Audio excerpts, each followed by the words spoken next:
The following clip was recorded live for LEAF, a first-of-its-kind accelerator and fellowship for BIPOC women-led businesses. LEAF. Growing equity, one entrepreneur at a time. I'm super excited. We have an amazing trainer with us tonight who is also going to be doing some advising for some of you, depending on what you're working on. But we have Lizzy Okoro is joining us tonight. She's going to be our trainer for tonight. And just a couple of things that I know about her and I want to share about her, but she's going to actually give you guys a lot more context as to how she got to where she is today. But Lizzy is an experienced founder turned consultant and speaker with a decade of experience building teams, designing strategy, events, and digital marketing. She specializes in helping small founding teams maximize results with minimum access to resources. And I want to say the key is she works with a lot of small teams, a lot of solo founders. I have seen her do some amazing work with other entrepreneurs.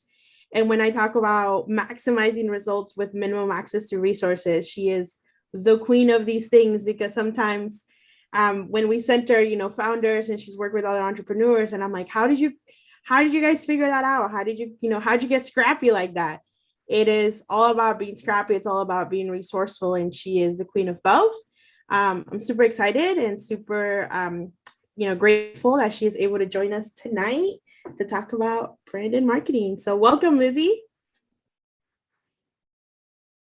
And some virtual applauses. Yeah, it would help if I unmuted myself. Oh my God, you better read that bio. Thank you. That was very, very nice. I'm so flattered. Hi, everybody. Thank you for being here. I know that you guys are normally here and I'm new to this party, but when Elaine told me that this was on a Tuesday night from 6 to 9, I was like, perfect. And then I was like, oh my God, is anybody going to be there? Is anyone going to show up? Are you guys going to be like excited? Or are you going to be tired from the day? But I like kind of sat in a little bit on the happy hour previously, and I'm feeling like a lot of good vibes, good energy. So hopefully we can carry this through. I will try my best not to bore you, to make this as exciting as humanly possible. So bear with me. But I have a lot of energy normally. So if I'm like, hopefully that keeps you awake and excited and engaged. And yeah, I'll just jump into it right now. Somebody said tired, but super caffeinated, excited to be here. I wish if I had some coffee, I would be up for the next week. So we're not going to do that, but I'm glad that you guys are caffeinated. I'm going to share my screen. And I'm going to do that annoying thing that everybody does, which is, can you see my screen?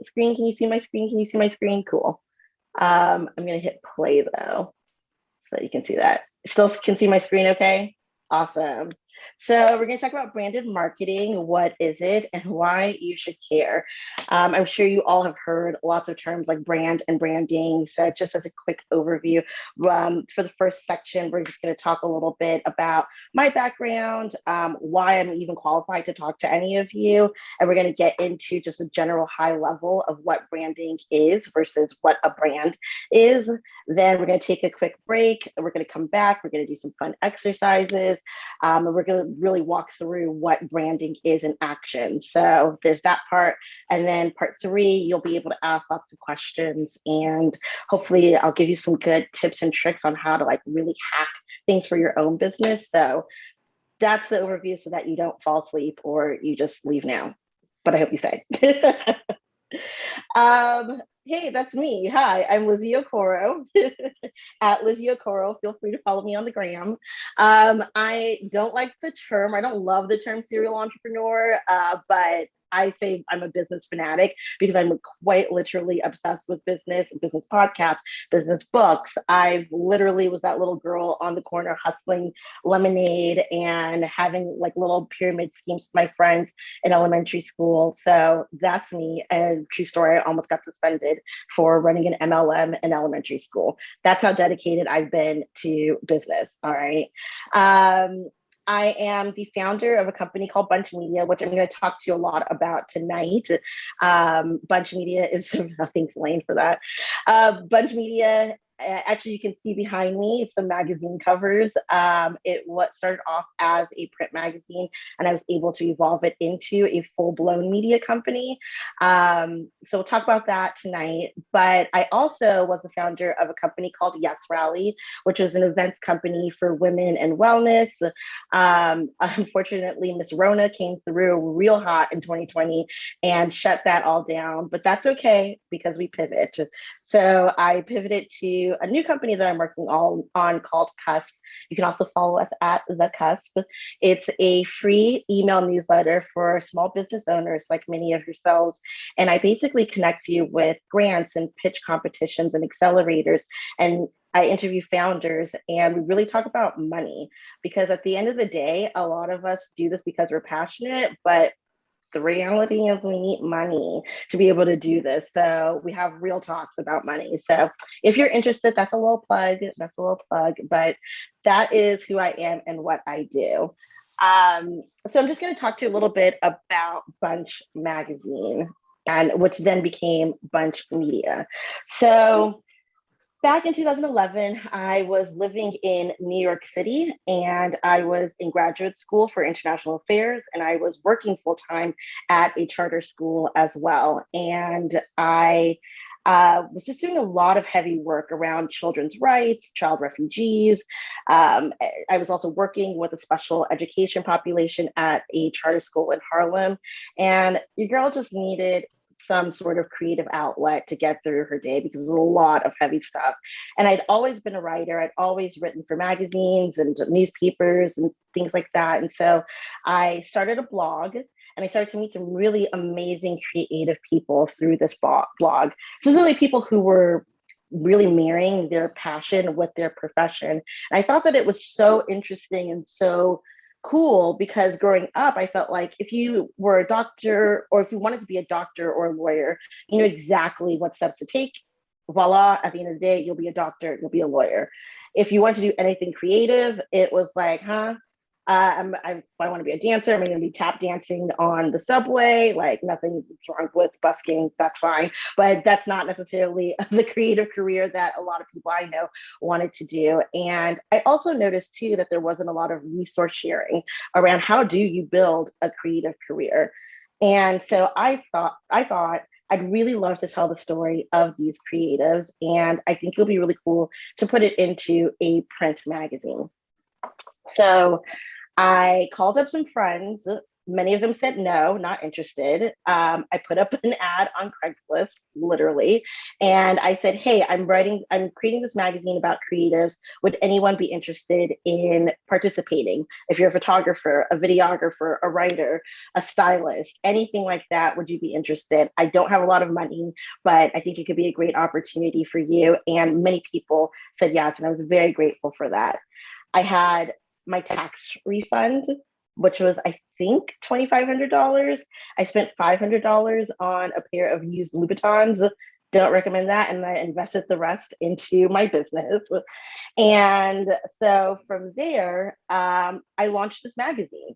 I launched the magazine called Bunch Magazine. And I worked really, really hard on it. I found this printer in China that would take on my budget. I had this whole entire team. We really worked on it so hard for months and months and months and months.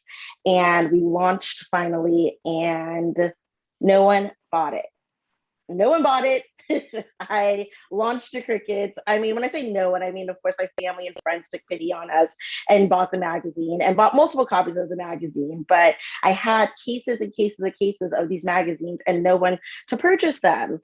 And that lasted for a really, really long time, about 3 years. And I started to realize that I started a business and I actually had no idea what a brand was.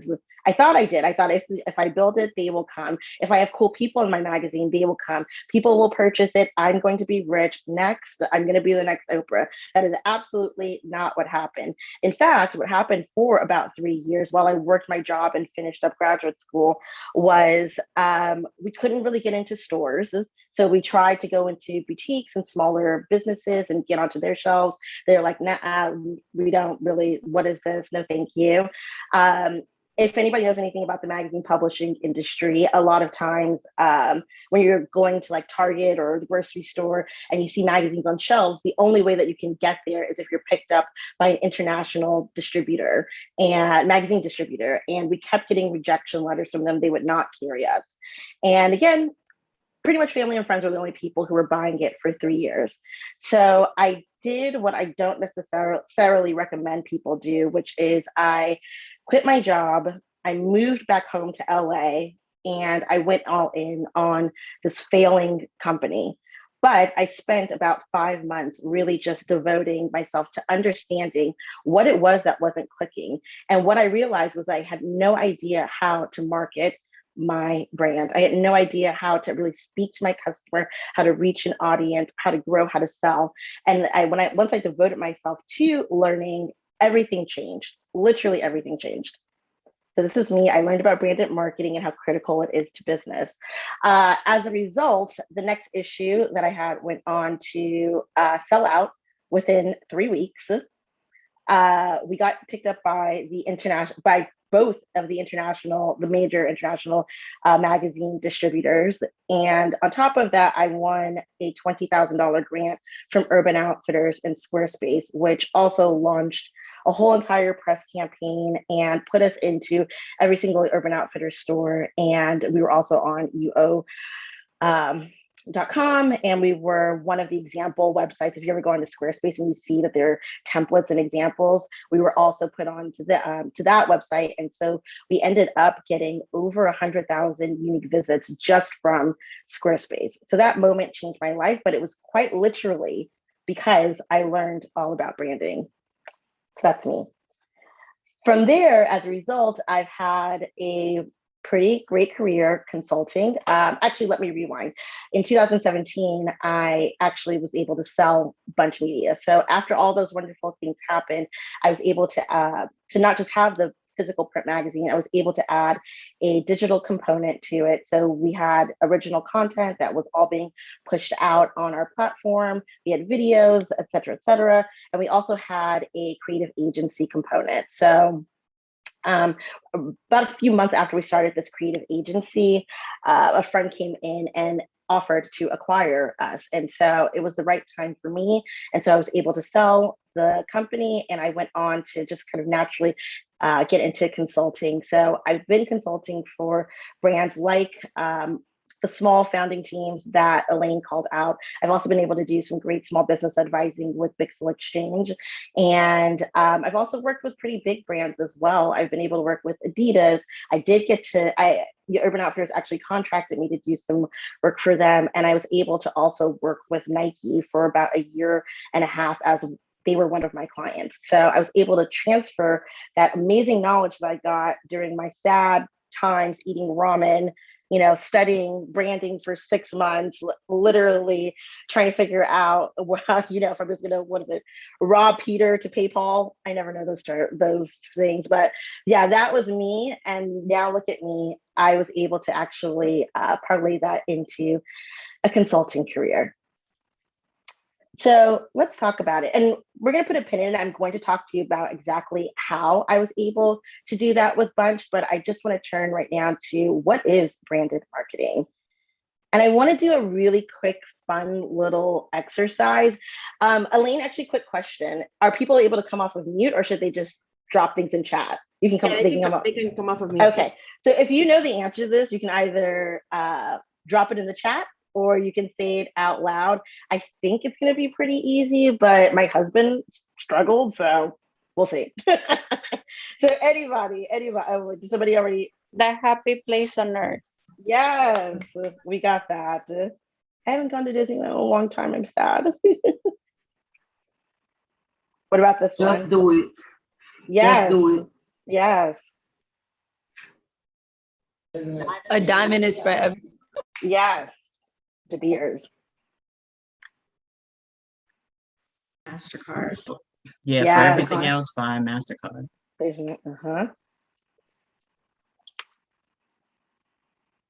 Sorry, I can't get to the chat for some reason. So if you just yell it out. Ultimate driving machine. Yes. What's in your What's in your wallet? In your wallet. Okay, everybody has a Capital One card, apparently. All right, easy, right?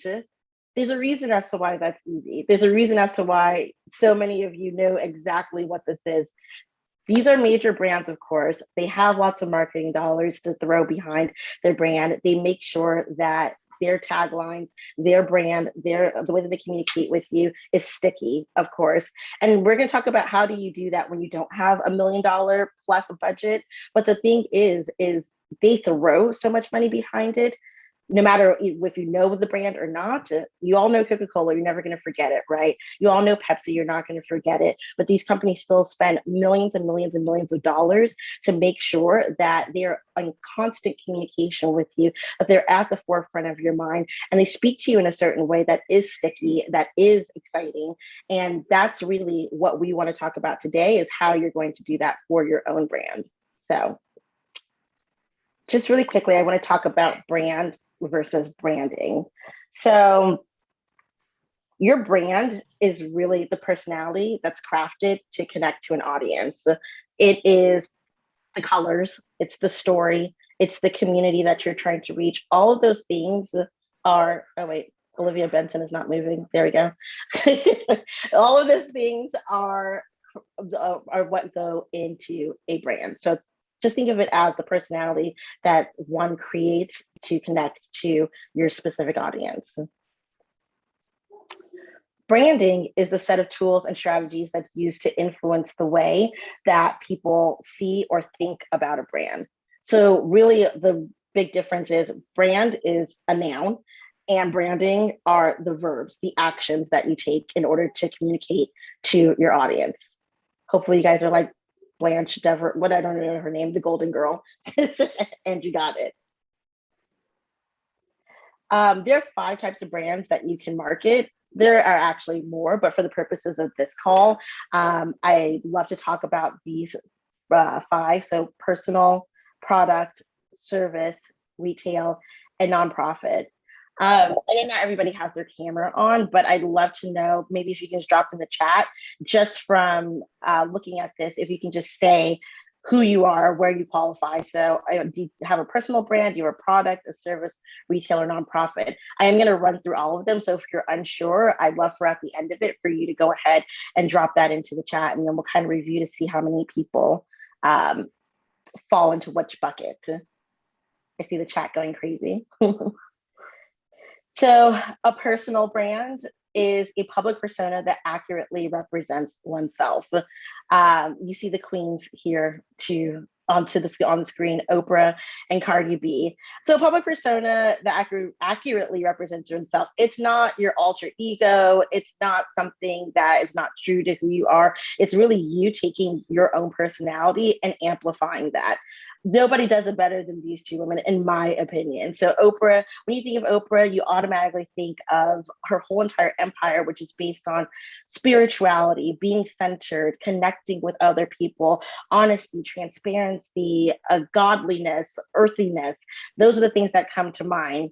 When you think of Cardi B, I'm sure a lot of words come up. I love her because she's just herself. She does not care. She does not give a F. Like, she just is wild. She says what's on her mind. She says what other people are afraid to say. That's who she is. That's why she became popular. And that is the public persona that she continues to put out there. And that's why people, want to buy into her. So that is a personal brand. And I hope that somebody in this chat said that, yes, they have a personal brand. Like, they are their brand, because that would be really cool. Don't be shy. So your product is how the world views your item or product. If you're really, this is probably where I would imagine many of you fall into. And I just wanted to call out Glossier and Casper as really, really great examples, because these are 2 brands. Yes, they have venture backing, so they have a lot of money to make sure that their brand is represented, but they did something, they are 2 examples of new brands that looked at categories that are completely oversaturated, and they made their own lane. They made their own way. The makeup category, it's huge. There's so many players that are within it. Glossier, they came in, they said, you know what? We are the company for the everyday girl. We're the company that recognized that not everybody wants or knows how to do a full face of glam. Most women, most girls, most guys who do wear makeup are just interested in taking care of their skin, and then they're also interested in having a little bit of, some little pizzazz to make them feel a little bit better. And that's their whole entire brand. That's how they market themselves. They're kind of the elevated cool girl brand. Casper is a mattress. No one would even know if I had a Casper mattress. Nobody cares. But they literally, I think they sold $1 million worth of mattresses on their first day. I need to go back and someone can fact check me on that. But I know that they did insane numbers. And they were talking about a mattress brand. And the reason why is because it's so cool. They really created a whole entire brand all around sleep. How can you get better sleep? How can you can we make your mattress buying experience something that's cool, that's comfortable, something that you actually want to put onto Instagram by putting it into a box and having people do a cool little unboxing. So that's your product. Service-based businesses, it's really about how the world perceives your skill or your client-based business. So, of course, two big examples, Uber/Lyft and Airbnb. It's really all about figuring out how you can make up the best customer service experience for your target audience. You want them to walk away and tell other people, like, hey, you have to take Uber. Hey, you have to stay at this new company called Bed and Breakfast is what it used to be called. So that's service. Retail is the look and feel of your brick and mortar space. So for example, the design of a store, which includes the lighting, the furniture, even the scent. If anybody, I don't know how old everybody is in this chat, in this particular workshop, but I know growing up, I used to go to Abercrombie and Fitch, and as soon as you walked in, there was like a ton of cologne that just hit you in the face, and that was very intentional, with a man who had no shirt on, no less. So that was like their whole entire brand. But you can even look at Trader Joe's, and if anybody has done the case study on Trader Joe's or is familiar with it, it's really fascinating, the psychology behind the way that they laid out their stores. Just for example, if you think about going to most major grocery stores and you go into the frozen food aisle, you typically have to pull open a door. When you go to Trader Joe's, they make sure that everything is open, that you look down, everything is open, you just reach for it, you reach for whatever you want. And part of the reason for that was when you go to most grocery stores and you pull open the door, what happens? You're blasted with cold air. The door kind of like fogs up and you can't even see what you were trying to reach for. It slams and it's really loud. And of course, we all deal with it. It's not that big of a deal. But wouldn't you much rather have the Trader Joe's experience? I think the answer is yes. I see some smiles. So yeah, definitely read about Trader Joe's and why they literally have this cult status. And of course, you all know Starbucks. We all go to Starbucks, and we feel so fancy drinking our Starbucks. Some of us do. And last but certainly not least is having our nonprofit. So having a highly visible and easily communicated mission and vision. I chose Teach for America and Homeboy Industries. I think those are two really great examples where these are nonprofits that are on a national scale. They're part of a conversation. I can say Teach for America, and most people know exactly what their mission is, who they're serving, why they exist. They can tell you about the problems that exist within that organization. People are very well versed on it. Same with Homeboy Industries, right? You, especially if you're local to Los Angeles, you know what Homeboy Industries is. You know who the founder is. You know what their mission is. You know what their vision is. And that is where you want to get to if you are running a nonprofit. You don't get to escape the branding conversation. In fact, it's incredibly important because you're probably out there trying to get very limited dollars and trying to change the world, quite honestly. And so it's really, really important that you have a highly visible and easily communicated mission and vision. Oh, yes, Elaine. I don't know what's going on. I cannot move my mouse. Yes. I also can't see the chat. So yeah, I know. I'm keeping track of the chat for you. There's actually a really great conversation. There's actually one question in here that I wanted to highlight. Mercedes asked us if you can be in multiple categories. Yes, of course. Wait, Mercedes, what are your categories? Well, I'm thinking because I'm an attorney that a lot of my company is me, right? The way that I interact with clients but it's also a service. So I'm not sure. Totally. That's actually a really great example. I would think of it, yes, as definitely both. And I would approach it as still a service. If anything, I would kind of maybe have that trump, but there are going to be certain scenarios um, where one trumps the other. I'm thinking of myself in particular, right? So I used to have bunch media, but I used to get booked a lot to be a speaker or to represent bunch media on panels, right? And so at a certain point, I was the face, and I was a part of the brand, and my story was so intertwined into the brand because I was the founder of it. And so I started to be like, oh my God, am I this personal brand? Am I Lizzy Okoro that people know? Nobody knows me. It's not, I'm not, but really at the end of the day, my story helped to sell the magazine in some instances. So there were moments where it did make sense for me to really, push myself and push myself as a personal brand out there in order to be able to sell my magazine on the back end. So you might want to think of it as that, but yeah, I think that you're a great example of somebody who very easily slips into both categories. Were there any other, I hope that answers the question, but were there any other questions, Elaine? Cool, thank you, Mercedes. Yeah, no other questions. Just Audrey mentioned she has a nonprofit with an affiliated for-profit social enterprise that sells products, right? So, dang girl, yeah. That's great.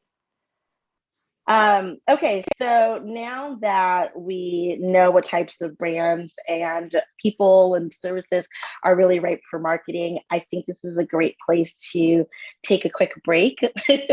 I know that I've been talking a lot at all of you, and so yeah, I think we said about 10 minutes for a break. And then when we come back, we can talk about what it really looks like in action to look at a brand and kind of revamp it and rethink it. And prime it before pushing it out into the world. Good? Yeah, and I think this is a great point to take a quick break. And also when we come back, we can tackle Hassan's question, who asked us, what is Leaf's brand? Maybe we can ask our marketing person. I don't know. Marketing person on this call. They can tell us what Leaf's brand is. But yeah, let's take a quick break. It's 6:40, so a little bit earlier. Cool. Maybe go get some more coffee, stretch, some almonds for your brain. I don't know. Just yes. I know DJ Mega's gonna plug in some music for us, but come back at 6:50. Yay! I can't stop sharing my thing. Okay, we'll see you at 6:50.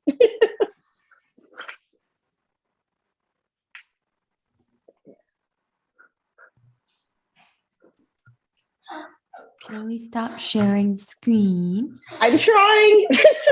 I'm so sorry. I don't know what's going on. Okay, there we go.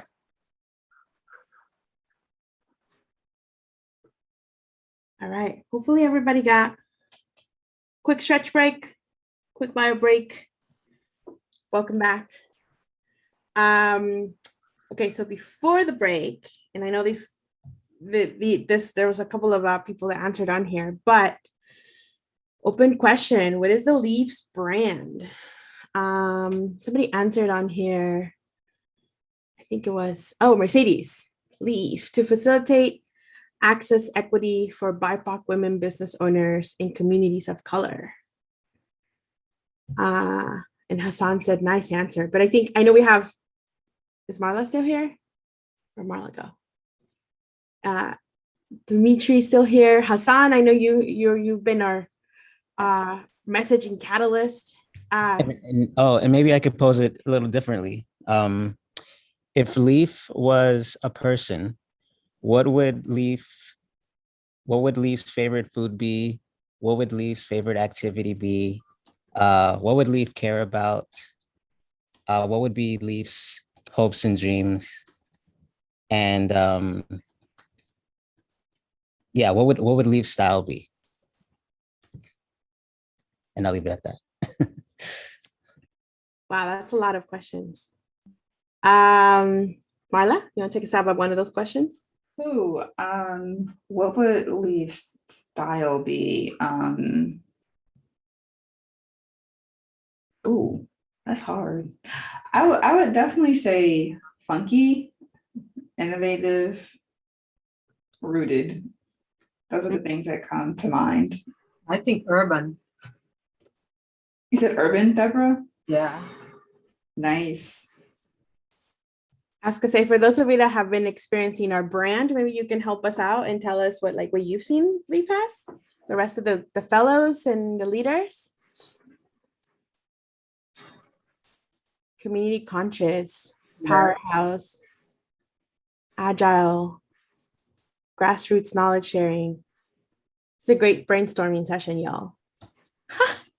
Leaf loves tacos, wanky boho style in fabulous colors and patterns, strives for stability, peace, and happiness in this beautiful life we get to live.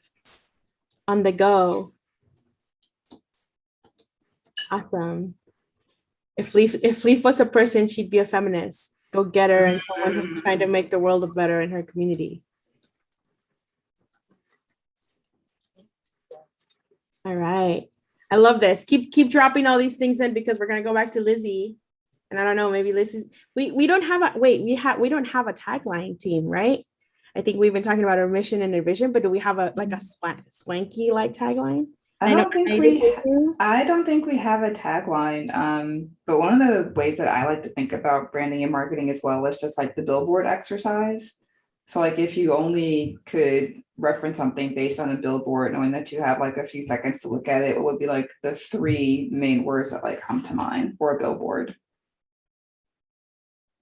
Okay. Good for thought for us to think back, and maybe we'll throw it back at Lizzy and be like, does this resonate? Do we need to change some of this? I love it. Back to you, Lizzy. There was before I forget, there was one more question before we started talking about this, about how often, and I think you might be covering this in our second section, but there was a question as to how often or when do you know it's time to update your logo or your website, like rebranding, I think. A rebrand. Oh, that's a great question. I can answer it now. I think if you feel as though you want to unlock a new audience, or your audience that like maybe you've outgrown your current audience, or you need to grow up with your current audience, I think that's when it's time for a rebrand. Or in my case, if people ain't buying your stuff, you definitely need a rebrand. I mean, there's like obvious scenarios where it's like, this is just bad. I'm not communicating with anybody. The wrong people are buying my stuff, AKA just my family and friends and nobody else. That's the obvious scenario. But I definitely have seen in a lot of cases with a lot of brands that I work with, the reason why they will hire me is that they're thinking about reaching a new demographic, and they may not know a lot about that demographic, and they want to try to understand. And so they'll go through a whole entire rebrand in order to be able to make sure that they're being more inclusive of this new audience. I can give you a quick example, which would be Nike. A lot of the work I did with them was around their expanding their plus size collection. And you would be shocked at how little, actually you probably wouldn't be shocked. They knew nothing. They know nothing. They know nothing. And a lot of other young brands are coming up and know everything about that target demographic. So for them, for Nike, it's like, okay, it's time for that good old rebrand. So that's my answer. That's a great question. I hope you are all thinking of even more questions. Kat. Oh, I feel like Kat wanted to say something. Yeah. Erica? Erica had her hand up, yeah. Yeah. So is that a rebrand or like like an expansion into a new customer? Because technically it still looked the same. They just went to, extra large. So how did you explain to them, or how did they explain to you that they wanted to do something different when really it's just, I don't know, make bigger clothes? Because people were wearing them anyway. Like, people figured out if they wanted Nike and they were, thick on the thicker side, they figured out how to work that. So how did I don't know what the exact question is, but I just remember them shifting and I was stunned, I guess would be the word. Because everybody else was doing it, they were just kind of late to the game. Oh, yes, very late to the game. One thing is I can't go into a lot of detail. There's an NDA, and unfortunately, I don't want to have money to be sued. So there's that. Two, they technically have not actually released anything yet. So they've started to dabble in it, but they actually haven't released like their full thing. It's actually not coming until fall 2022. So everything that you're seeing right now has been kind of gearing up for it, but they haven't actually. So that's probably why you are feeling like this doesn't feel like a rebrand. This is just the same thing with like slightly larger models being introduced into things. So to answer your question, it hasn't happened yet, but I think that there's also a really good distinction between a rebrand and a refresh. And to be quite honest, a lot of times they're used interchangeably. So it kind of depends on who you're talking to, what their goals are. But for sure, I would say a rebrand might be an actual like complete overhaul where your logo is totally different. Your colors might even be different. Your tagline might be different. And it might be different for a whole number of reasons, either because it's not resonating or because what you're currently doing is not resonating and you need to completely pivot, or you're doing it because you need to grow up with your audience, or you need to speak to a whole new audience. So hopefully as we were talking about Nike, so what do you think about Adidas, what they're doing now? I don't know her. I don't no, I know who Adidas. I know what Adidas is. I mean, again, I can't really like speak too much about like strategy or how Nike is positioning themselves against their competitors, because that would be a violation of the work that I was doing with them. But I could just say that, you know, they're very aware of all of the different players. And that's actually, I mean, I'm happy to answer more questions, but I think it's actually like a really great segue into this next topic, which is, I think there's only one more question. Absolutely. Lizzy, that I think this is crucial, right? And I think Kat put in a good example, but Claudia asked, how can you brand a business or a service, right, when you grew in the Spanish language?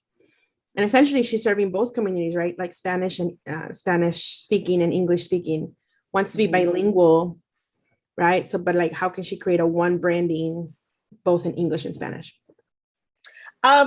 I think that if you can picture a Venn diagram, I imagine that there is some overlap there, right? Like in terms of what your branding looks like, you're talking about two different languages, of course, but you're also talking about two different cultures, I would imagine.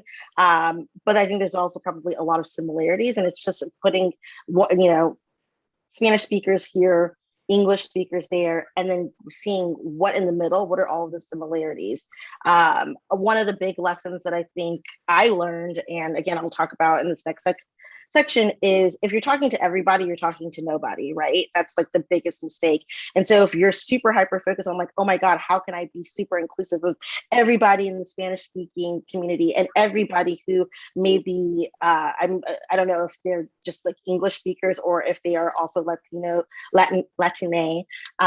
who are non-Spanish speakers. I'm not sure about the distinction between the two groups that you're trying to communicate to. But either way, I'm pretty sure that if you were to put the two side by side, that you would find the similarities. And it's just about doing the work to figure out what the similarities are, and then speaking, I was going to say speaking that language, but that might be confusing.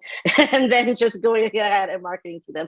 And I think too, one of the biggest things is look at any brands that are doing that right now that might be super present in multiple countries, and seeing how do they tweak their branding and their communications in order to speak to their demographic. It might be the difference between a billboard or a paid ad, or but it might not be the whole entire brand looks totally different or feels totally different. So yeah, thanks, Lizzy. And I know we're gonna talk a little bit more about that. And Claudia, I love it. Really good example with Suma, right? And the fellows met Suma Wealth a few weeks back, right? But Beatrice, like the queen of bilingual marketing, and you know, being cheeky and being very nostalgic about the Latinx culture, right? Like Los Temerarios, right? Like Walter Mercado, right? But it's all about like the money, right? And all these different things. So there's definitely some case studies that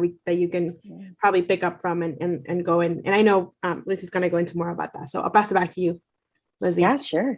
Awesome. I'm going to share my screen again.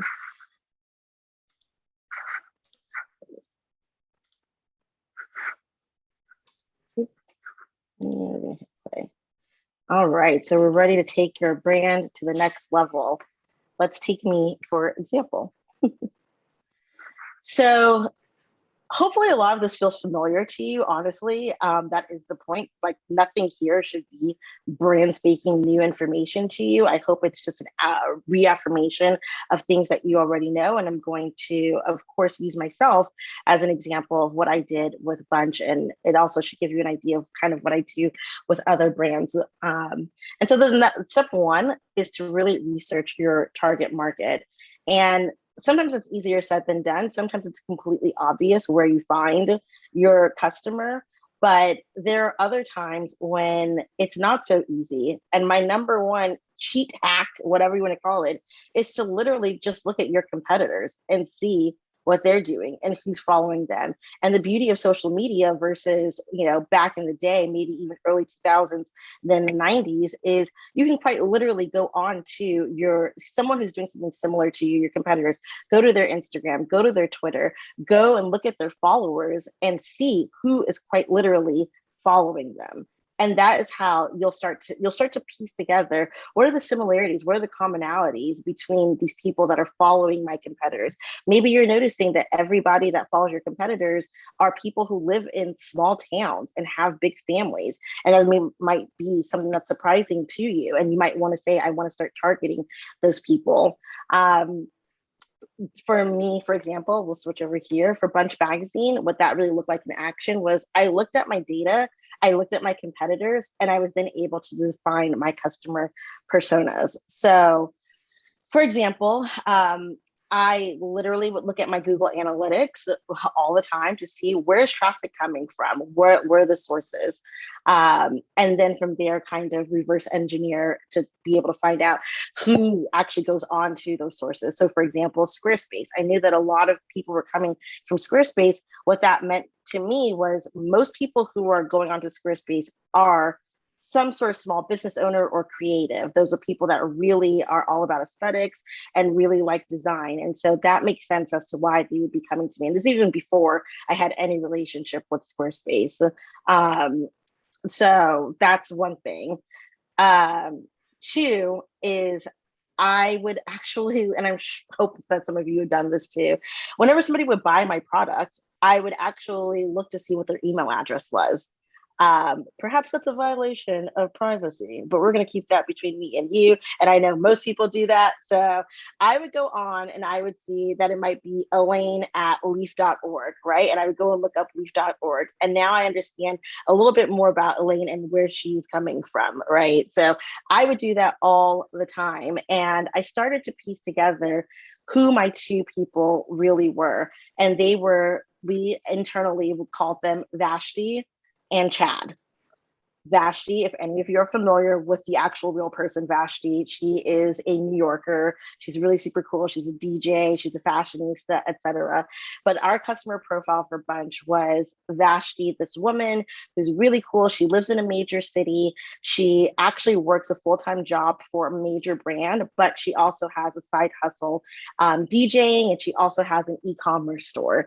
And so she's interested and would come to Bunch Magazine because she really wants to leave her full-time job, but she's not sure about how to grow and scale her side hustles to be able to replace her full-time job. So that was one customer profile.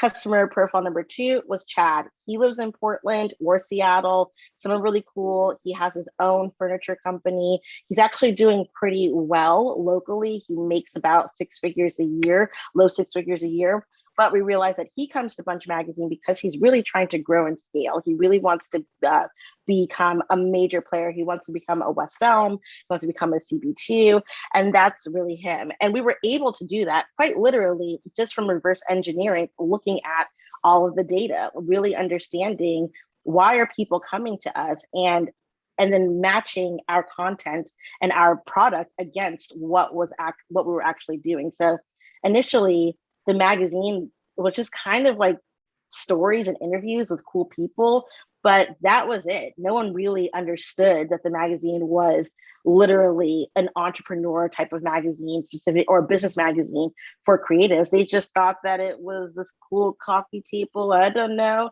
And I would literally ask people, what do you think Bunch is? And they would be like, it's this cool coffee table. I don't know. So that let me know that we were missing the mark in terms of being able to quickly identify who our target customer was. And so you really, really, really need to start with researching that target consumer. Step 2, figuring out your mission, AKA your why. Why are you doing this? I realized on a very personal note that I wasn't really sure what my mission or vision was. I really wanted to just do some dope shit. Like, I just wanted to put something out into the world that looked cool, that told cool stories, and that was really it. But when I really scaled back and thought about why am I actually doing this? What is the purpose? How am I making this different than anything else that was on the market?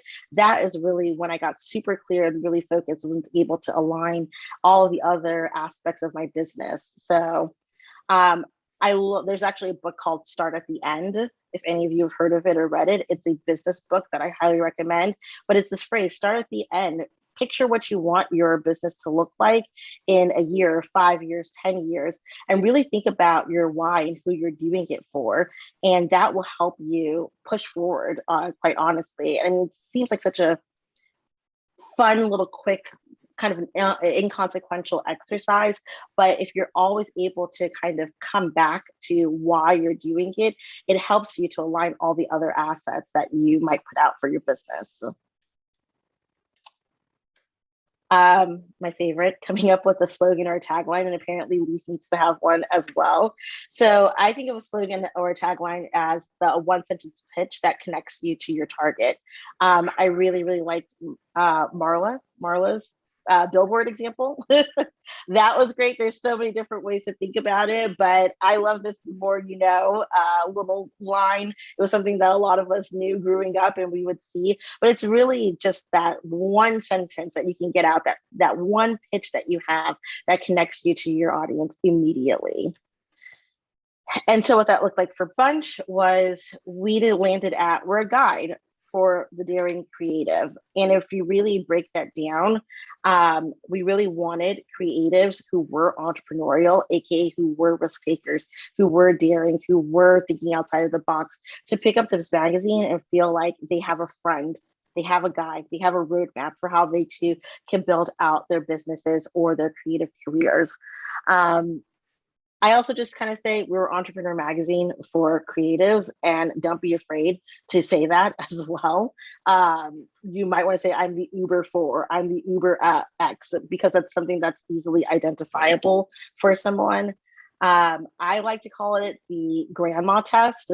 If I describe my business to my grandma and she can understand, I've done a good job. Until I get there, to be quite honest, we landed at a guide for the daring creative. I think that was too much. I actually honestly think that was too much. I couldn't put down on the cover of my magazine, we are Entrepreneur Magazine for creatives. Clearly that's not appropriate, but in everyday conversation, that's how I would describe it. And people go, oh, okay, I got it.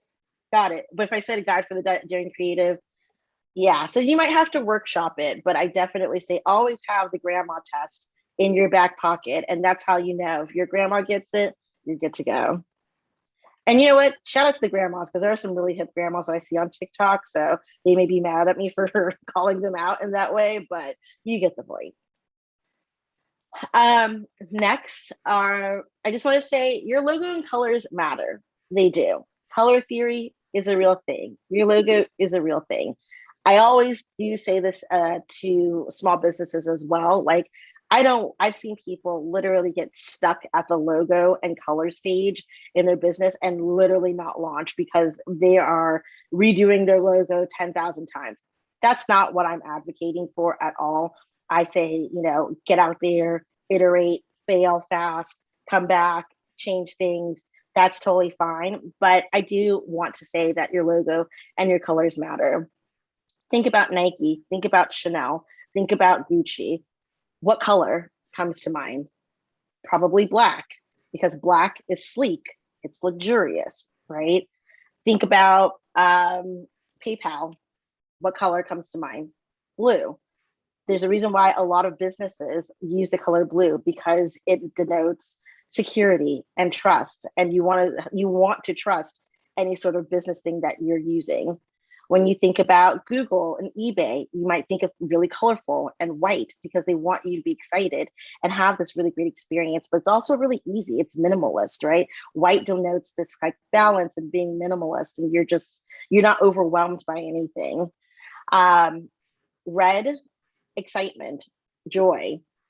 Think about YouTube. You immediately, when you go onto YouTube, you're probably, hopefully, really excited to learn something. You're excited to watch videos and see things in high def, and it's so exciting. And lastly, I'll just say like McDonald's, they are known for their golden arches.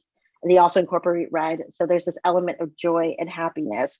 So as you're going through the process of creating your brand identity, you definitely want to be thinking about what can I do to subtly infiltrate people's minds and bring these sort of the levels of trust or joy or excitement or minimalism to their experience as they're interacting with my brand.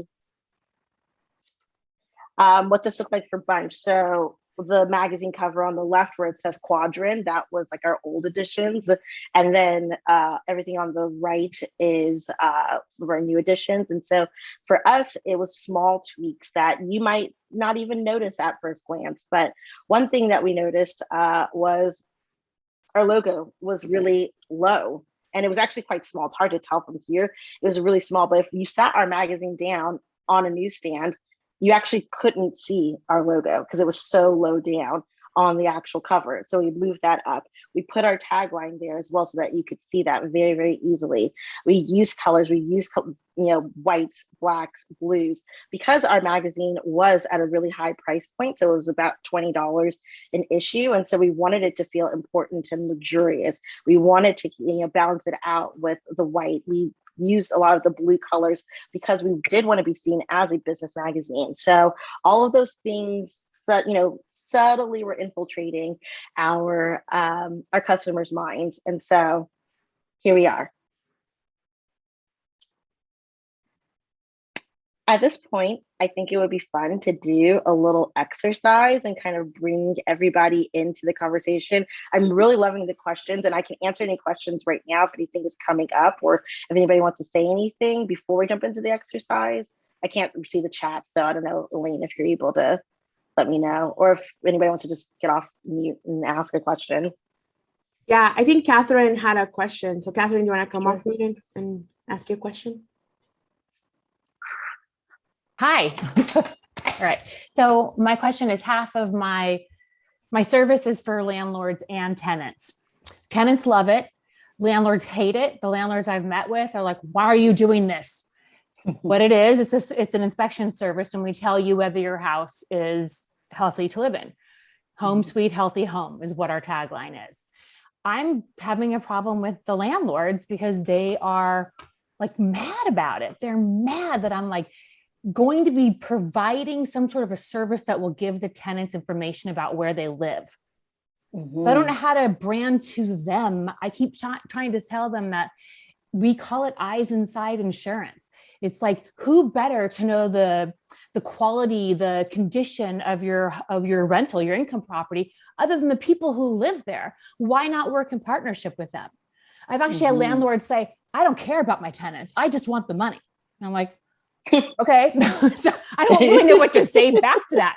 Although the one thing that did stump him, I said, if Crib Square were already it had been working, what happened in Florida at Surfside condominium complex that like completely collapsed would not have happened because we have a way that contacts the municipality way before all that stuff would have, you know, been bombarding all the tenants there to not do anything and then go to the head of the board and they wouldn't do anything about the condition, fixing the conditions because it just wasn't in like the budget. That wouldn't have been something that happened because the municipality would have come in and said, no, you're in code violation. So that's my struggle. Ooh, and that struggle is real. And the first thing that comes to mind is, of course, when you're talking about like a double-sided marketplace like that, where you both are servicing tenants and landlords, is, of course, I would think of like Ubereats and Postmates, right? Restaurants hate them. They take a huge cut of every delivery. So I think it's 30% is what they take from restaurants. But restaurants are still there. They're still participating. Most restaurants are still participating. Why? Because at the end of the day, they still know that it's publicity for their restaurant, no matter what. It's just good because they're being discovered by customers who might not have discovered them otherwise. And they're getting more traffic that way, regardless. You know, they don't like it, but they know they have to be on it. And there's this sense of urgency that I have to still be on it, even though I don't like this. And I don't know how sustainable it is to not have a particular demographic on board, but it happens more often than you think. And so in your case, without me knowing all of the mechanics and economics of your business, my immediate thing would be, what's the value proposition that you can still run with to make it feel like if I don't get on board with this, these are the consequences that are going to come as a landlord from me not being able, from me saying, no, I'm not going to participate in your particular business. It sounds like one, you might be the next condo building that collapses. Two, maybe it's the fact that I know that, I don't know all the numbers, but I know that it's very expensive to replace a tenant. And so do you want to keep your tenants for as long as possible in some cases? So maybe if it's literally showing them the numbers and saying, hey, this is how much it costs on average for you to replace a tenant. So maybe if you keep them by having creating systems to have a better rapport with your customer, with your tenant. Yeah, maybe this is the way that you can get them on board. So is it like showing pain points type of thing? Exactly. Okay. You lead with the pain points. Fun. Okay. and make it irresistible. I'm gonna try. Irresistible. Yes. Yeah. Or not irresistible. FOMO. Like you need to build in FOMO. Like, oh my God, if I do not sign on to, I don't know the name of your company. Crib Score. Crib Score. Okay. If I don't sign up to Crib Score, like my business might collapse. Like I might not have tenants. Like you have to figure out how you can communicate that to them. Okay. And that might also be just having as many tenants as possible on it, like showing like tenants really want this. And if you don't get with the program, you're not going to have tenants pretty soon. So okay, that's good. Cool. Thank you. You. Yeah, you're so welcome. Were there any other questions before we get into there? We will have lots of time for questions too at the end. So I can kind of speed through the last section if we're like not doing well on time. Yeah, I think we're good on time, but we can go through the exercise together. Cool. So let's exercise together. So just on your own, we're just going to take like about 10 minutes or so 15 minutes to go through this exercise. I'd love for you to write down your brand's mission. If you're still thinking about, you don't have a brand exactly, that's fine. You can kind of think of maybe what you're passionate about, what your own mission is, if you were to have a personal brand. But my understanding is everybody here is at least thinking about their brand. So I'd love for you to write down your mission statement and just think about who you serve and why you are serving them. So that's step one. Step two, think about your target customer, and I want you to describe them and list 3 reasons as to why they would come to your brand.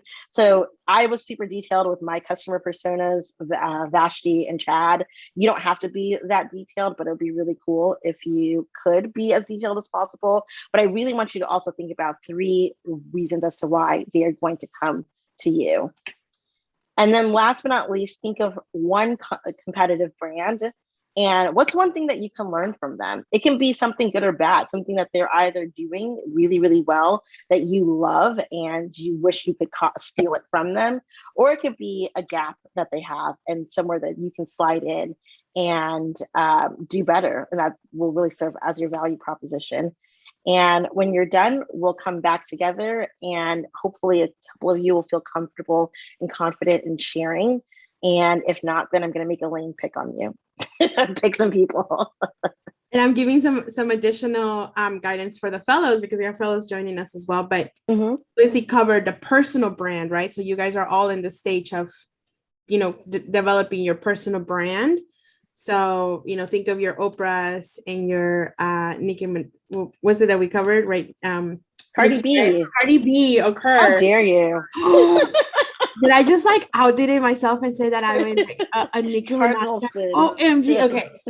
But you think about your personal brand, right? And so we can talk about, you can still develop that, right? So step one was write down your brand's mission, right? Think about who you are, who you serve.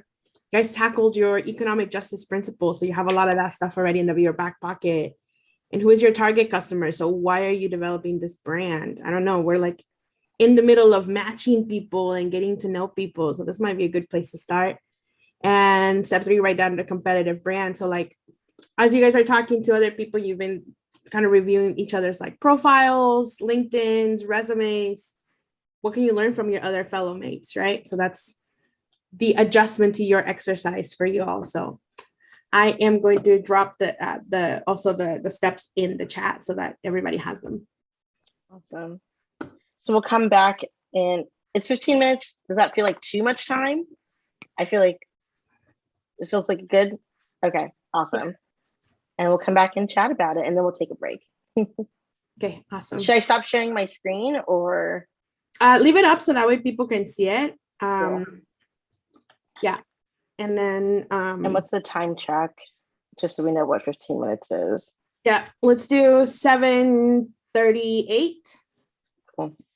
Awesome. Okay, I'll play some music in the meanwhile.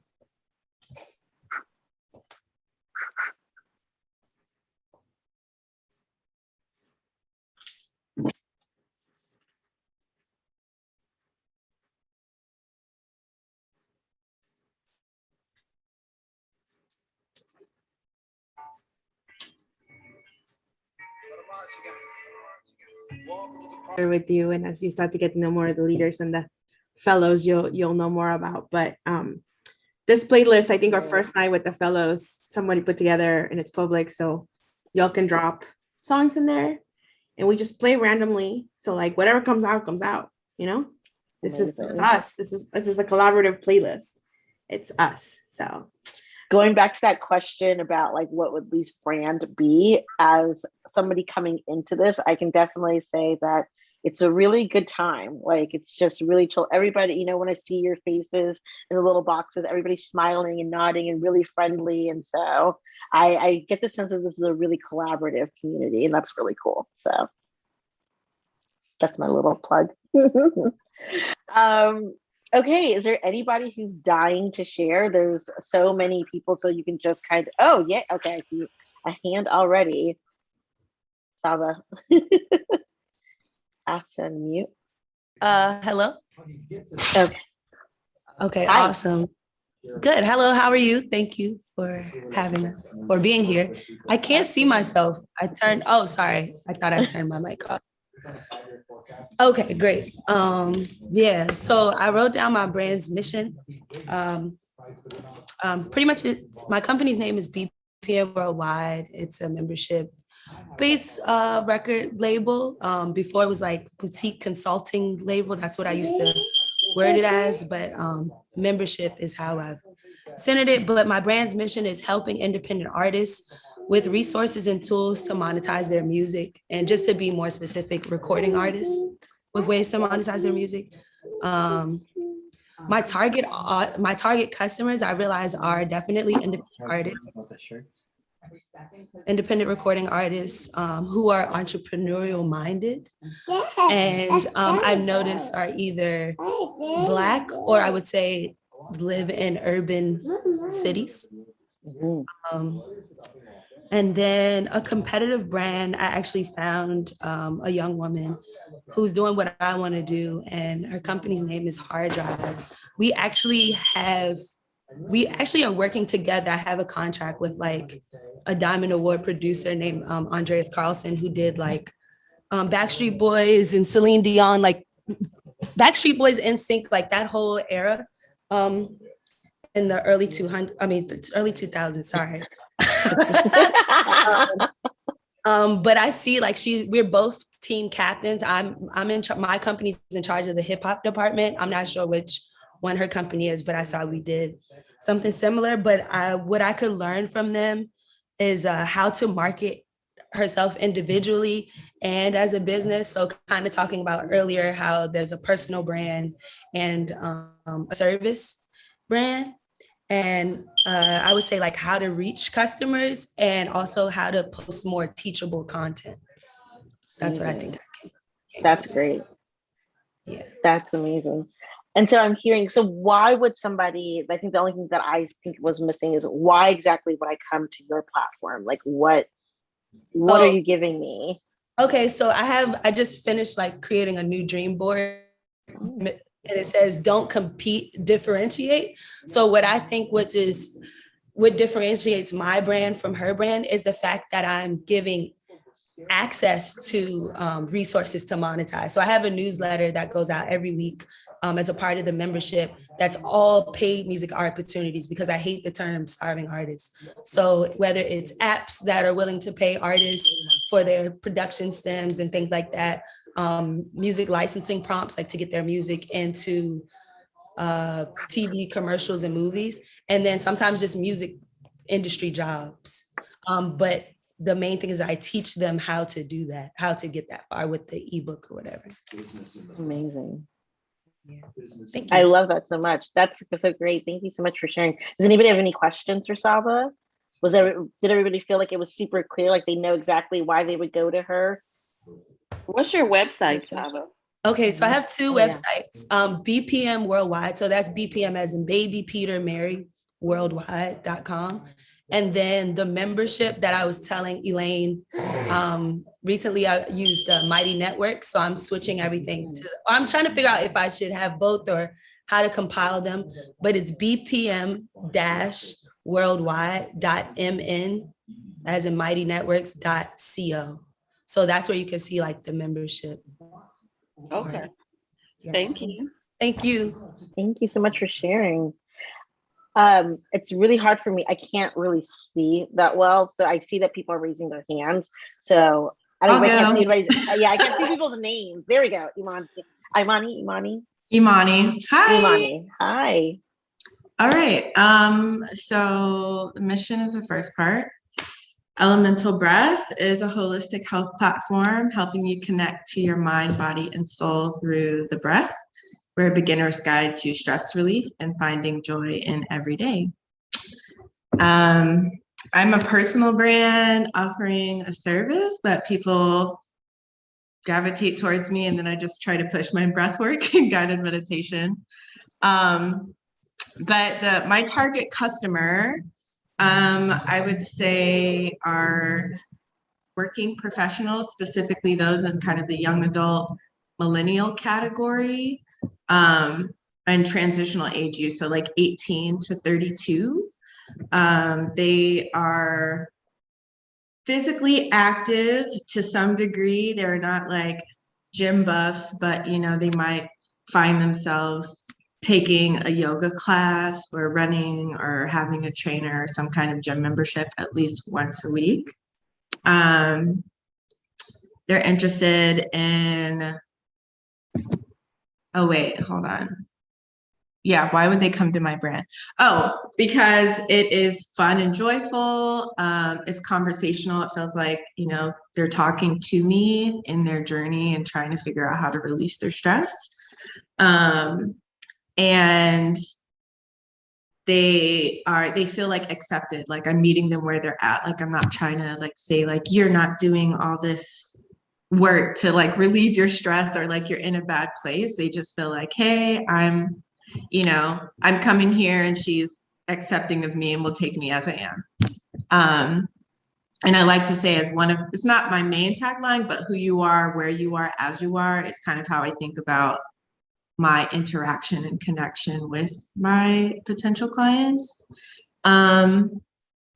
One competitive brand that I can learn from, I would say, I say two. Black Girls Breathing is a really big brand that I admire that offers breath work.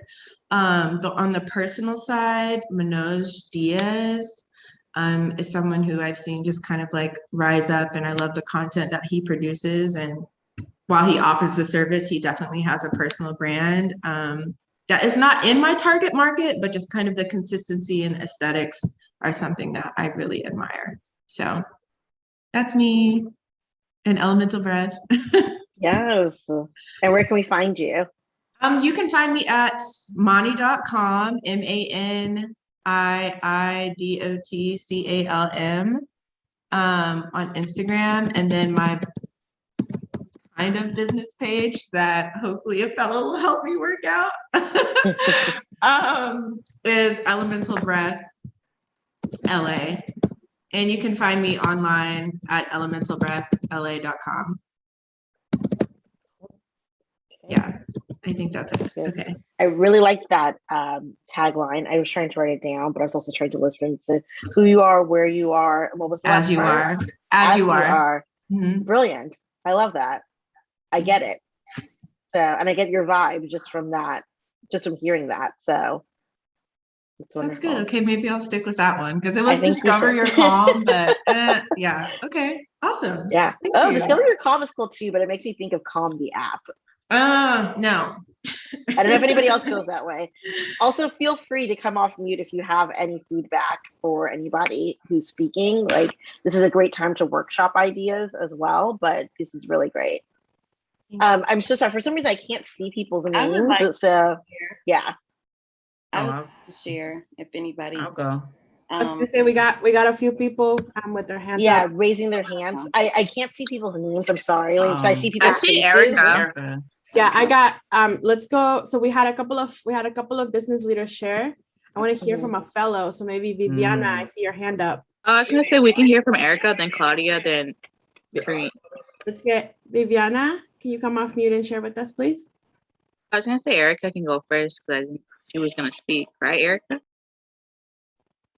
I think it might have been Maya. Yeah.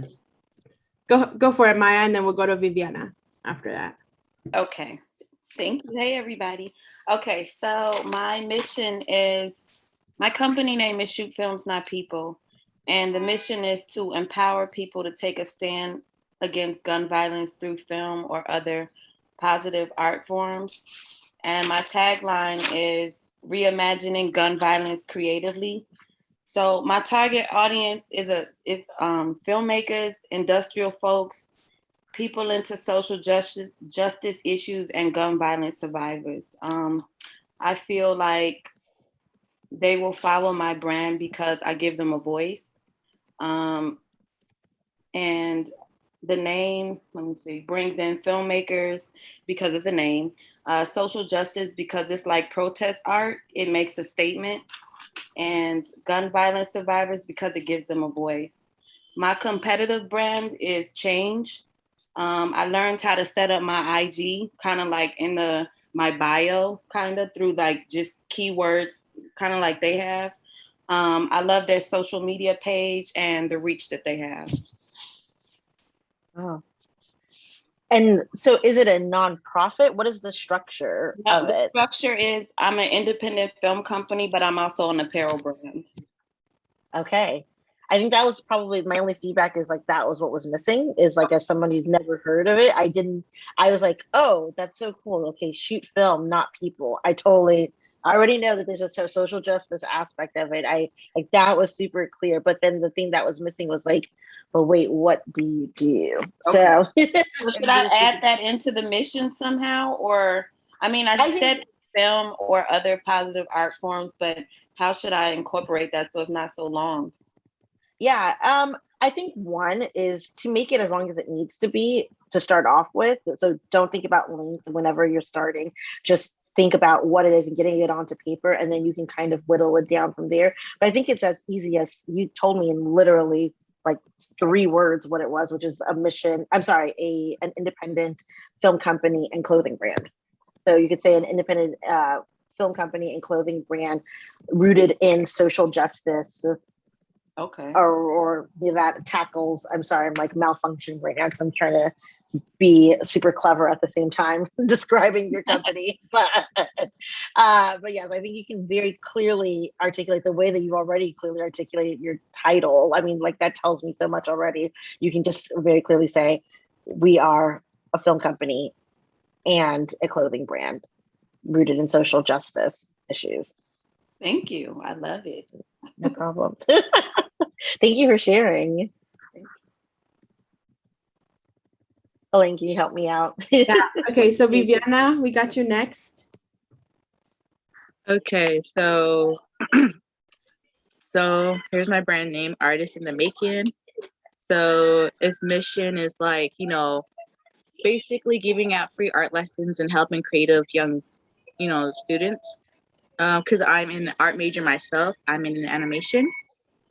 So my second step, my target customers is basically people who are into art, even if they have a passion, if they want to see it as a career or they see it as a hobby, even for students to help them with any mental health and things like that, as it could be very therapeutic for people. So like I say, like for artists, we like to give out, be helpful. So we're gonna give out free lessons, giving that creative freedom that people long for, and then expressions for them to express themselves. So I kind of just put down vaguely like art classes that they kind of give off like actually like skill sets of how to become an artist. So yeah, that's all I got. Okay.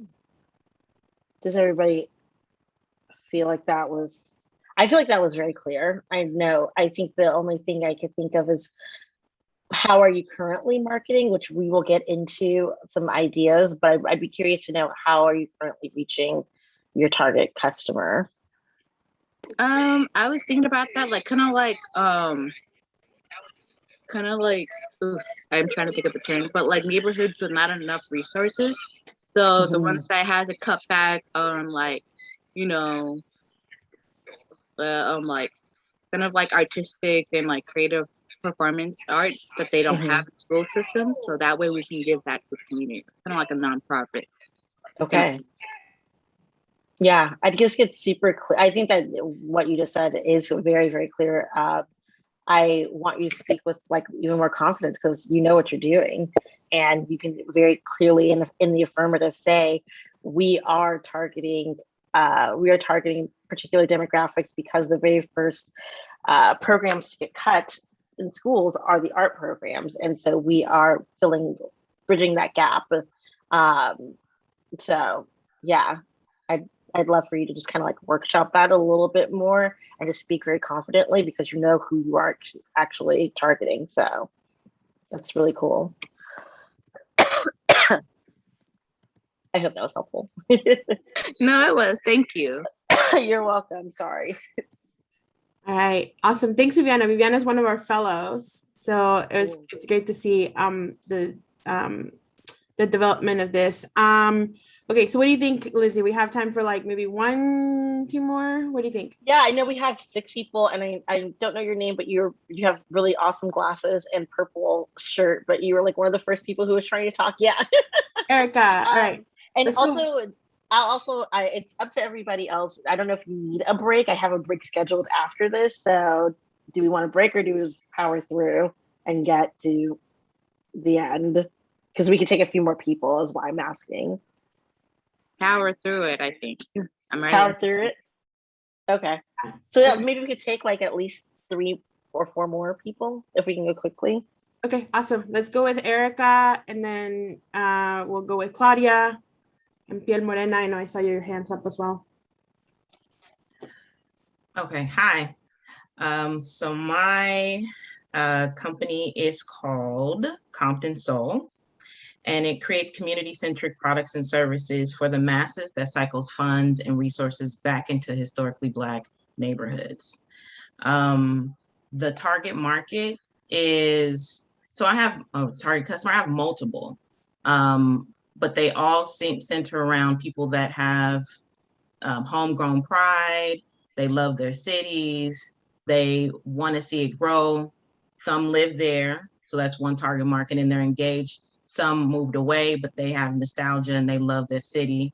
One is in college and he's proud of his city, but he's at a PWI and he is away from home, so he wants to rep where he's from. And then the other one is an international traveler. So wherever she goes, she wants people to know this is where I'm from. And it's not just Compton, but it'll be, I want it to grow to be for all, well, at least 100 historically Black cities all over the country, and have history on the clothing so that people know not only are you proud of where you're from, but you know where you're from. You have the history. So when you say list 3 reasons why they will come: nostalgia, home pride, and African connection, because there'll be the city will be embroidered in kente cloth.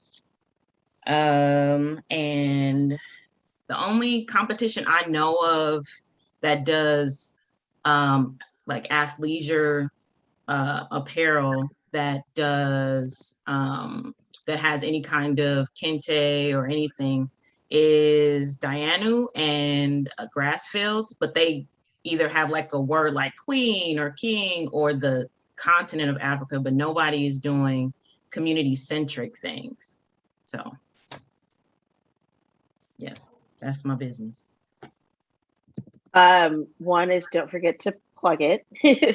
Let us know where we can find you. 2, incredibly clear, like immediately clear.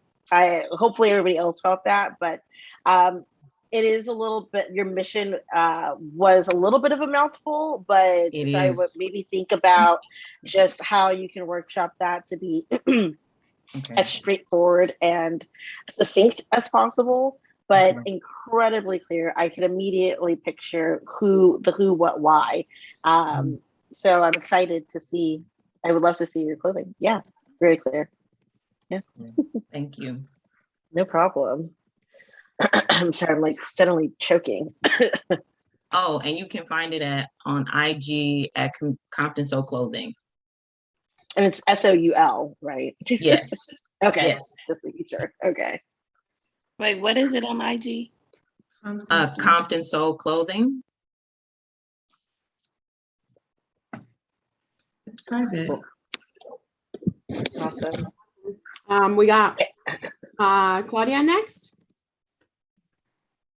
Hello. My business is Desayuno Sorpresa 521. And I'm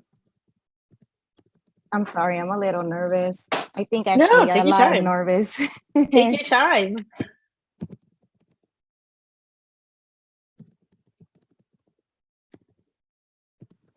Uh-oh, I can't hear you. I'm not sure if everybody else, is it just me?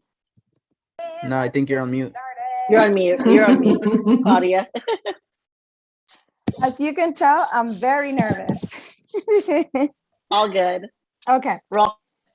So the mission for my business is working towards changing the way we express love towards one another, becoming the middleman for an occasion, birthday, anniversaries, get wells, welcome babies, thank yous. Taking care of many details in every gift box helps my community and the people that I work for by strongly motivating them for someone to feel the power of love. My mission is to encourage one another to be part of just showing the love that we have for others in a different way. And who is my business for, or my services? I want to think that someone that is busy at work that can't take the time to go out of their way and find something special for that special someone that's fun, romantic, and spontaneous, that likes to stand out and make a statement. 3 reasons why they would want to hire me or get my services. One, I think that is just something different. And another one would be bringing families together regardless of the distance, or bringing your loved ones together regardless of the difference. And I mean the distance. And I say this because I get a lot of clients from like South America, Central America, Mexico, and a lot of their family members are here in the LA area or San Fernando Valley. And that's where I am at, in San Fernando Valley. So I actually get to see that our community needs a lot of this. We need a lot of love and affection, and we kind of forgot about that. We are so into like social media, and like I love tag photos and I love yous aren't enough, because I get to see it every time I deliver. I get to see how much they love to be surprised, that knock on their door, when I knock on their door and their gift box is personalized. It is sometimes it has quotes that they love, or sometimes they're just having a bad day and a friend wants to remind them how special they are. It does, it just does wonders, honestly. And that feeds my fire to continue to make that difference. And honestly, I cannot think of the third reason why. So maybe that's why I'm sharing all of this. Maybe you guys can help me to find another reason why, because for some reason, being here through Zoom, it just kind of blocks my mind. I have so many ideas and so many thoughts, but when it comes to writing, it's just my brain goes blanked and it's in a fog, and I get super nervous. And I do just want to say thank you for taking the time to hear me out, and any feedback, any just advice, I would greatly appreciate. Thank you. Thank you for sharing. I appreciate you being honest about, your nerves, and it's totally understandable. So I get that public speaking is not always everybody's favorite thing to do. So thank you for sharing. I think I would, again, not being familiar with your particular company, I would maybe think about what is your actual offering? Like, what is the product? Maybe it sounds like, is it a box, like a welcome, like a kit? It is a breakfast gift box. A breakfast gift box, perfect. But I'm sorry. No, go ahead. It can actually be just whatever you want to put in that gift box, whether it's strawberry chocolate covered with chocolates, a snack box, just anything that you can think of.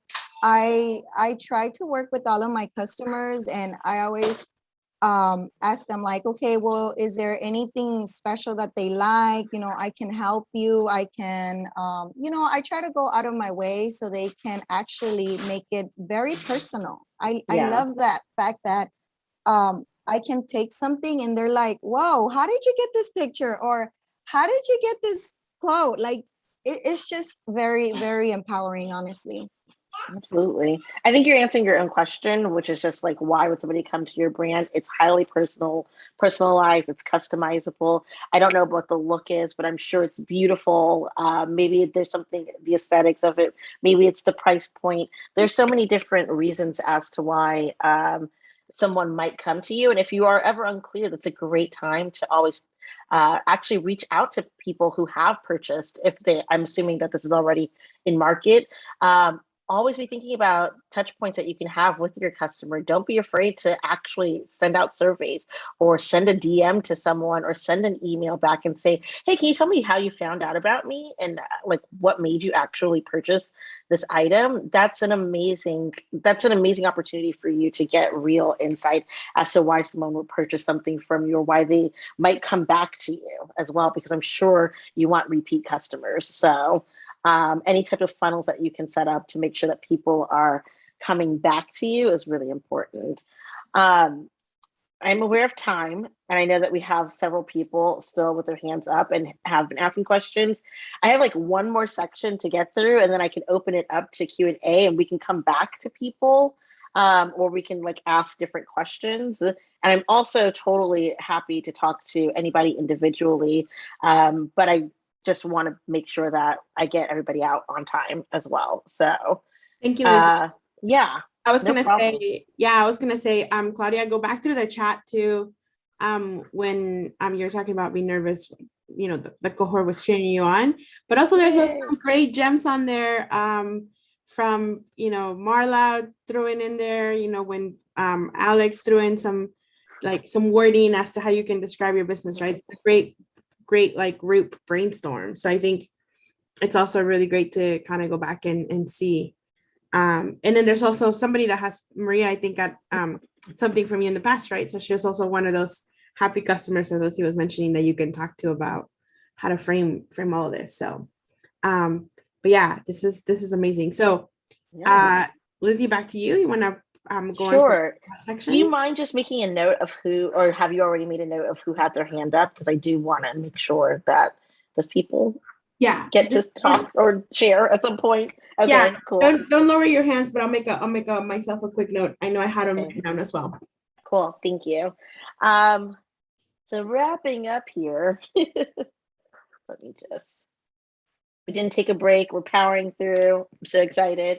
So let's go. Let's put this into action. Here's just a handy guide to reaching your audience. So how do we actually take everything that we've learned tonight, which again, I hope that things, even though I'm presenting it a certain way, maybe hearing it feels new, and I do want you to learn. But I think that if you have a brand that's already in market or you're thinking about it, I hope that you were already thinking about some of these things and that you are not like me, because you don't want to spend 3 years not making a penny, only selling things to your friends and family. You should be, thinking about how you can go ahead and communicate your brand. And so this next section, which I will try to go through as quickly as possible so we can get to some of those questions and feedback, because I feel like that was really cool and I don't want to mess up that vibe. Email marketing.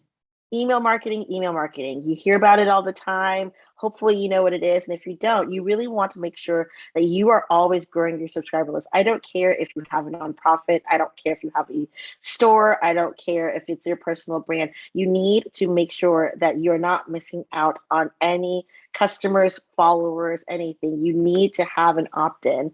And one of the best, or two of the best ways to get people to give you their email address is to give them a discount or give them a download. Give them some sort of freebie that entices them to go ahead and give you their email address. Why is this important? You probably remember, I think it was a week ago, 2 weeks ago, you tried to log on to Instagram, you tried to log on to Facebook, you kept getting an error message. You then went on Twitter to find out what was happening. And then I think Twitter went down as well.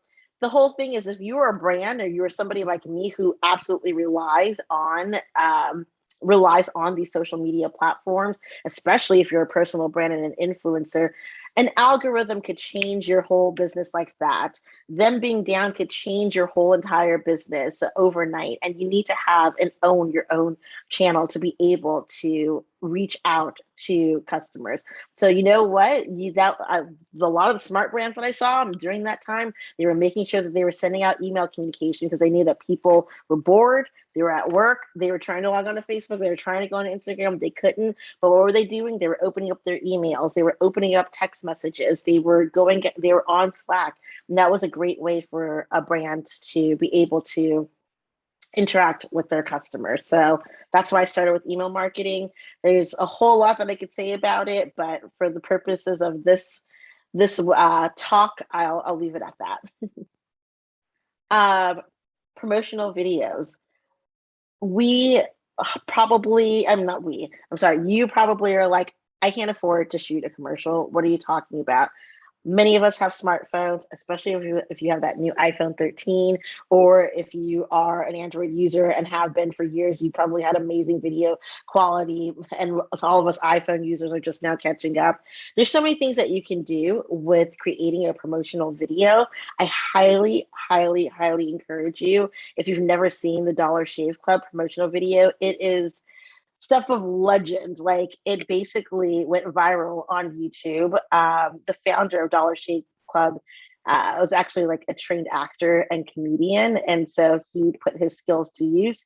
He shot this completely low budget video, and it went completely viral. I think over 1 million views in a very short amount of time, and it's actually what helped Dollar Shave Club get put onto the map, and it's now a unicorn. It's $1 billion company, and this guy literally got some razors from his father-in-law, some excess razors from his father-in-law, did this promotional video, and it worked. So please do not sleep on promotional videos.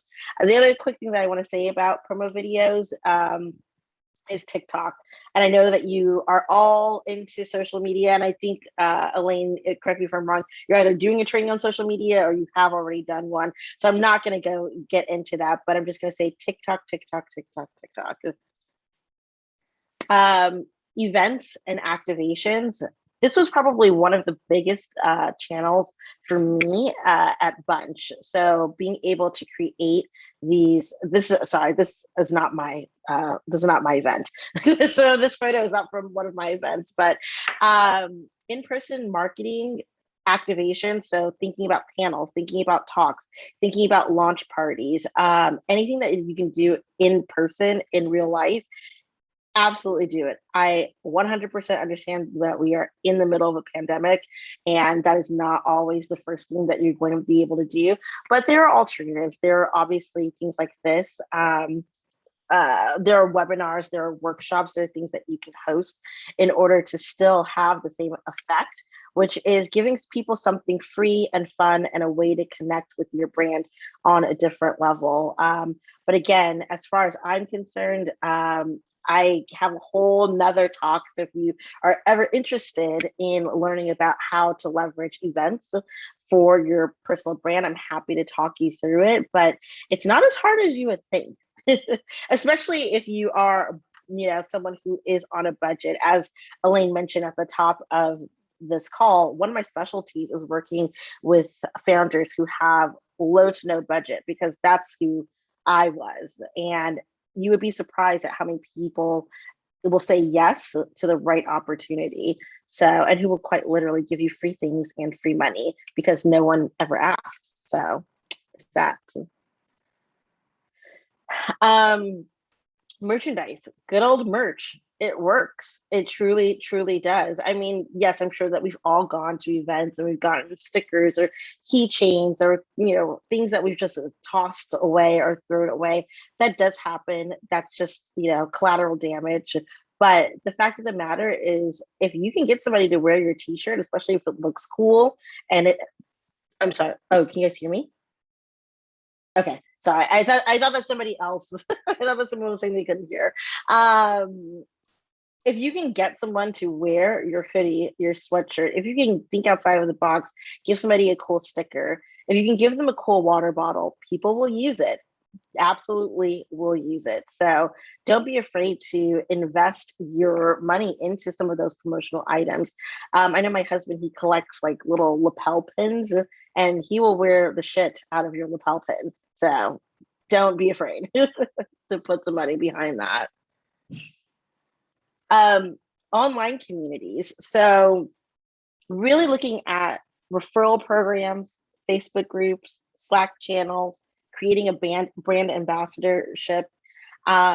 These are things that typically don't cost a lot of money and they're not necessarily a heavy lift. So I just want to call out really quickly, Harry's. If any of you are familiar, it's another shave company. I don't know what's up with the shave companies. I just realized the connection, but those shave companies are really creative. So Harry's went super duper viral before they even launched. They had 100,000 subscribers to their email newsletter list. And they got 100,000 subscribers within 1 week. And when they launched, they also had some crazy number, and I don't remember the amount that they sold, so I don't want to say the wrong thing again. But if you are able to research it, I highly recommend it. Now, what's a referral program? Basically, it's built-in virality. So you want people talking about your product, your service, whatever. And so, for example, they were the shave company, like I said, if you got 5 friends to sign up for their email newsletter list, you were rewarded with, I think it was a shave cream. If you got 10 people, you got one of their blades. If you got 20 people, I think, or 25 people, you got a whole shave kit. And if you got 50, you got a year of free blades. Now, not everybody's able to offer those types of things. I mean, clearly that costs a bit of money for you to be able to give your product away, especially your product away for a year. And there's lots of things that we could chat about how to properly set up a referral program. But I've seen people get really creative. Hey, if you just get 5 people to sign up, we'll make you a brand ambassador. We'll put your name on our website. We'll shout you out in our newsletter. You'd be surprised at how many people will literally lobby or rally or get all of their friends together just so that you can mention them at the end of a podcast, or mention them at the end, or on your website, or to call them a brand ambassador. So that's something that's really a low lift, in my opinion. And there's software out there if you're interested in creating a referral program. In fact, Harry's, they actually publish their code, like the code that they use to create this web page. So if you're, pretty savvy at this type of thing, you can always go and copy and paste that code and put it onto your website to create your own referral program. And like I said, Facebook groups, Slack channels, setting up a little community, getting some of your very first evangelists, people who really love you, really love your product, to join up with other people who really love your product. I don't care if there's 5 people on your Slack channel or 5 people in your Facebook group. Those 5 people are going to ride really hard for your brand, and they're going to tell other people. And that is how you create this kind of, free virality with your particular brand. So again, search for Harry's viral referral program on Google. And then another thing is to publish great content. Again, I think it's really important for SEO. I don't know if you guys are talking, I believe you are talking about that at some point, so I won't get into all of it, but publishing great content is a great way to make sure that your brand is front and center. So that could be you creating a blog and making sure that you're putting out content weekly. And really that also establishes yourself as an expertise or an authority as a branded person. So for example, I actually have worked with quite a few brands I worked with Urban Outfitters. They wanted to create kind of like a fun magazine that to go along to be put out into their stores. And so they contacted me, and I did some content strategy, and we actually created a cool little branded magazine specifically for Urban Outfitters. That's money that they put into something that's not directly going to benefit them or put money into their pocket, but it created awareness. And that is the key here, right? Is you want to be able to build awareness and build interest, and that will hopefully turn in or convert into a sale. And then lastly, the other thing is you might also want to think about creating a video course or hosting a webinar as well. These things, they usually cost nothing but time to create. So publishing tools are really cheap or free, but that's another way for you to just continue to stay front and centered, is maybe hosting weekly, monthly, quarterly, yearly video courses or webinars that relate to your brand, where you can bring people together and have them talk and understand who you are as a brand. Partnerships. this has been something that's been absolutely invaluable to my business, is actually connecting with a bigger brand and leveraging their audience to grow your own. So this is a great little hack that I see people do all the time, and it's typically not that hard. Honestly, I swear it's the most a matter of asking. And what do I mean by a partnership? It can look like several different ways. It could be a giveaway. It could be linking up with another brand, like-minded brand. So maybe you guys are all in the same vertical, or you all have the same mission, which might be to, let's say, empower young new moms, for example. So you might have a clothing brand. One person might have a clothing brand. One person might be a doula. One person might be a breathwork coach. The other person might have a skincare line specifically for young babies. You guys all get together and you're able to leverage each other's brands by doing this giveaway. And you're able to actually grow your own brand through this partnership. So does that make sense? I hope that makes sense. Yeah. And finally, and I realized I have literally the same photo, cardinal sin. And if all goes well, you get press. I know that you are also learning about press. I am a big advocate, and I talk all the time about how to get press. It's not that I don't believe in publicists. I think that publicists are great, and they absolutely serve a great they're amazing. Let me just put it that way.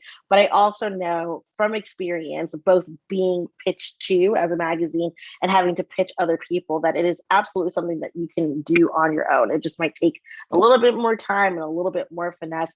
But if all goes well, you honestly should have people banging down your door if you take all the steps to make sure that your brand is super clear and aligned. Your value proposition is super clear and aligned.